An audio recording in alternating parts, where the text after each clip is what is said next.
tight on the landing ground.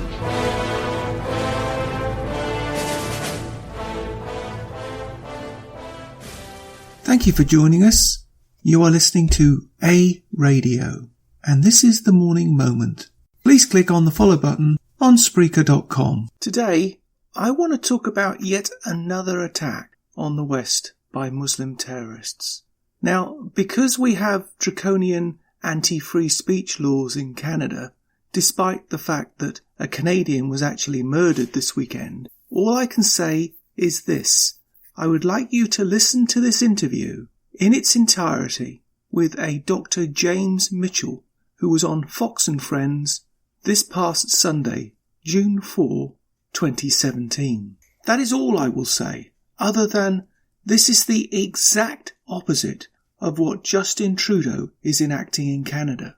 That alone should make Canadians really question their decision to vote for Liberal Communists, and in particular for an anti-free speech Prime Minister, Justin Trudeau. Listen to this audio, and I will put a link on my webpage to a YouTube video for as long as it remains up there. Dr. James Mitchell developed the CIA's Enhanced Interrogation Program and is the author of Enhanced Interrogation. He joins us now. We see these images. We wake up to the reality of more terror in London, in Britain. This is the third, as we've heard, in 10 weeks. This is a problem. They've got a threat in their midst.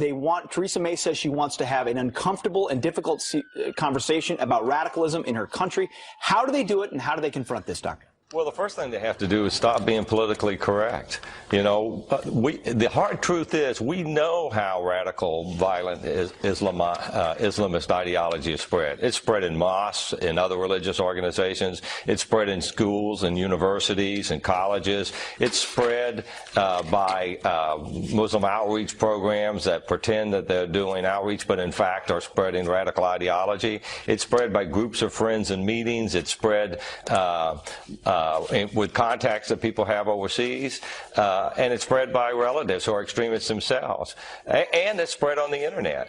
We know how this is done. The problem is that we are unwilling, because of political correctness, to monitor the places that we need to monitor. We need to monitor those places. We need to infiltrate those places. We have to quit pretending that Islam is a religion of peace as it is practiced by the Islamists, because it's not. James, I'm sure you heard Theresa May's statements earlier this morning. It was after 10:30 there in London when she came out and outlined 4 key areas that she wants to address. And she said we have to root out Islamic extremists by spreading Western values. I'm not sure exactly how you do that. Stop the safe haven you talked about. Safe havens on the internet. So I don't know if you get Google on board, you get other ISPs on board, you get Verizon, you get AT&T, you get the local you get the local phone companies on board. How do you exactly do that? She says we have to remove safe spaces for terrorists in these neighborhoods. We have to have tough conversations about it. And fourth, she said we have to review our counter-terror strategy. What did you think of her speech? Can she get any of that done?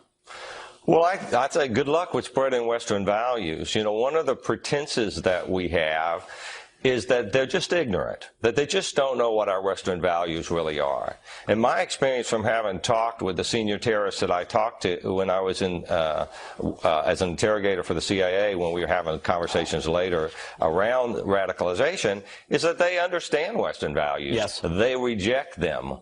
They reject them in part because Western values cannot coexist with Islam as it is practiced today. They just don't coexist. What the folks have to do in order to be more secular about Islam, and there are some Muslims who do this, is they have to pretend that it doesn't say what it says, pretend that it's not interpreted as an open-ended command to spread Sharia to the whole world, and recognize that the things that are in the Quran and Hadith were constrained by the historical context of the person who wrote them and do not apply now. Yeah, Doctor, you mentioned political correctness. I think that is spot on. I think that is a real challenge that we face, this political correctness that is inhibiting us from really taking down these terrorists. And the problem is, I mean, they don't care who they kill, right? I mean, they mow down anyone they see. It could be a tiny newborn baby. They would kill that if they could. How do we fix this political correctness? What is it going to take for people to open their eyes and realize that we need to move on? We have to do two things. The first thing, there are short-term things that we need to do, and she's correct, May's correct. They have to root out the networks. They have to, all that stuff that she talked about. All that stuff they have to do.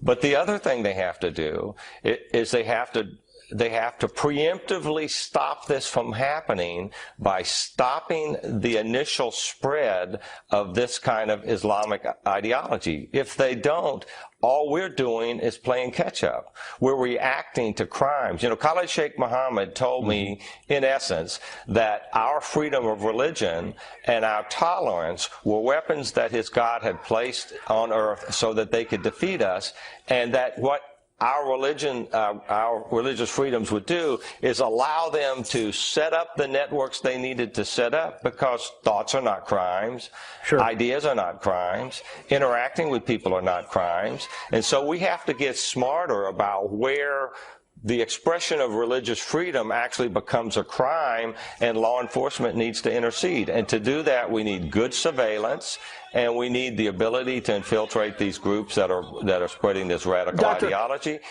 Yesterday we had a commentator come on and talk about the unholy alliance of the left and Islamists that enable them to do this. In London, they know where the radical mosques are, and because of the freedoms of speech and religion there, they're able to preach this hatred on behalf of an enemy that's trying to kill the West, yet the West has committed its own cultural suicide and doesn't know what it actually believes in.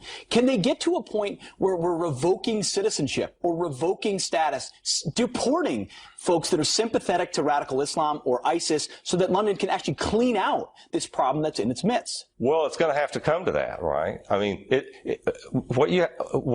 two options that are on the table is eventually allow those folks to win in a way that completely destroys the UK's national identity, or ordinary people have to demand that the politicians take steps to actually protect them. And if that means revoking the citizenship of people who came there under false pretenses, who want to destroy the government, that's a choice they need to make in their legislature. But it's certainly something that may need to be done. Yeah, I think Theresa May is feeling that pressure as she has an election like 5 days away from now. Dr. James Mitchell, really good to have you on this morning. Thank you, sir. Thank you so much.